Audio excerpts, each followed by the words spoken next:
Good evening. Another day, another set of Kion Sondra unboxing. Pagka-install nito, mapapag-good morning na si ma'am sa gabi. Lalo na ngayon, subukan niya na. So, ang unit ni ma'am, Honda Brio, for headlight, H4. Ang napili ma'am na kulay, 5,000 adaptive. So, open na natin ma'am. Dito po sa ilalim yung bumos.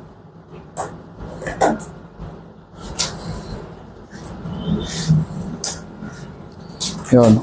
Pagtapos nyo ma'am, pag nabuksan natin, may mga ipapaliwanag lang po ako about sa valve po. Yan.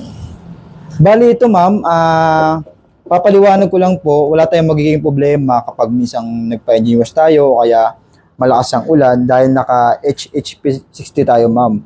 Ang lalabas po namin, heatsink to driver. So yun nga, papaliwanag ko lang ulit, hindi tayo magka-problema kasi waterproof siya. Tapos, ang kain ng wattage niya, from sa stock, 55 to 60 watts. Yung sa amin, 40 lang po sa isang valve. Tapos, ang warranty niya, 3 years and 6 months po. Wala naman tayo, pag sa warranty, pag nag-gabil tayo ng warranty, wala tayong repair, kundi papalitan lahat ng bago. Opo, yun. Then, ma'am, mamaya tawagin namin kayo para sa side-by-side testing, ipapakita namin yung bagong nakabit sa dating nakabit, ma'am. Kung gano'n kalayo ang difference. Thank you. Okay po, ma'am. Thank you, ma'am.